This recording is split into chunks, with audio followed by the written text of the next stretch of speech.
Did you notice that in my late last year two texts, where I defend communism, right, I usually add the word war communism. Mm-hmm. And this is a genuine pessimist insight. Right. Just try to think, for example, about possible global warming, ecological crisis. You cannot resolve it at this level of local cooperatives and so on. There will have to be a kind of a, not global master, but a kind of a more obligatory international cooperation. The example, maybe some of you will know it, that I used is my good friend, I mentioned him, Dupuy, Jean-Pierre Dupuy, was sent to Fukushima immediately after it happened, a special delegation of European Union, specialist for catastrophes, and he spoke with some high-level Japanese politicians, and they told him that, you know, that for one day, they were in such a panic, the Japanese authorities, that they thought they will have to evacuate 30, 40 million people, the whole Tokyo area, and so on.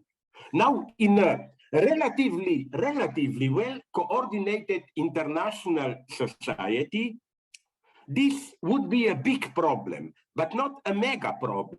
Like Russia has large, Russia can settle without any problems in Eastern Siberia, 100 million people and so on. But with today's lack of cooperation, what would have happened? Where would these people go? Or the problems with food, or my favorite example, you must know it. Remember last summer, not this one, 1.5 years ago, you remember that crazy moment when in Vancouver, Seattle area, northwest of United States, southwest of Canada, for 2 weeks, temperature were almost like a small degree less than 50 degrees Celsius. Seattle was more warm than Emirates, than Kuwait. Right. Now, this is my argument against this local democracy anarchists. Whatever you say against them, at the local level, they were not doing so bad. These were relatively well ecologically regulated parts of the world. And it's clear that something exploded there, which is part of a much larger disorder of how air circulates in the whole northern hemisphere.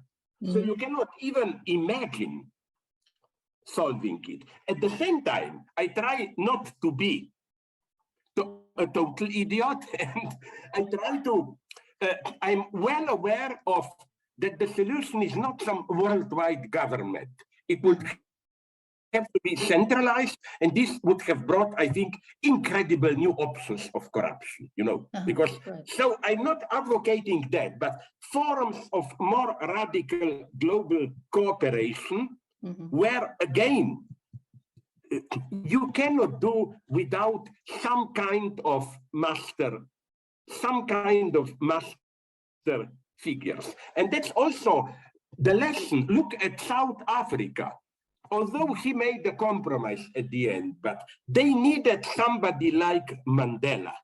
And I never had an extra high opinion on him personally. Quite many things that he was saying were, to be brutal, were platitudes and so on. But he embodied a certain hope. Mandela meant, yes, we can do it, and so on. So again, now my communism is a little bit more, okay, I will describe you honestly. You are now my Stalinist master, and I will do self-criticism. No, I will say that up till some 5-10 years ago, you know, if we refer to Lacanian 4 discourses, master, hysteric, university, analyst. I was tempted to historicize them in the sense that master's discourse was the traditional pre-modern society. Then in capitalism, it splits into hysteria and university. University is the expert knowledge of state apparatus. Hysteria is this capitalist permanent, I want more wealth, whatever. And then I was tempted to say that some kind of, that the task of more radical left is to find some kind of equivalent of the analyst's discourse. I, unfortunately, no longer believe in that. I agree, but that's the reason why I disagree with him, with Miller, that if you try to impose on political discourse the psychoanalytic view, you end up in a kind of cynicism.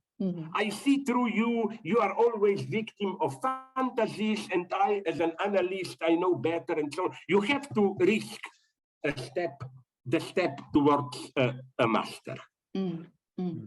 I know I didn't fully answer your question. I was spontaneously all the time on Hegel's side. Hegel, you know, his philosophy of history ends up with necessity of war against Kant. But now, whatever you say with nuclear weapons all around and so on, there is a new urgency in Kant's idea of eternal peace, you know, of global peace. It's not that people are any better, but simply, can we afford another war? Alain Badiou, with whom I have many problems, political, said something very nice. He said, till now, we could abide with Lenin's formula, no problem if there is a war, because war brings revolution. That's why Lenin, that's what Lenin expected and got it from the First World War.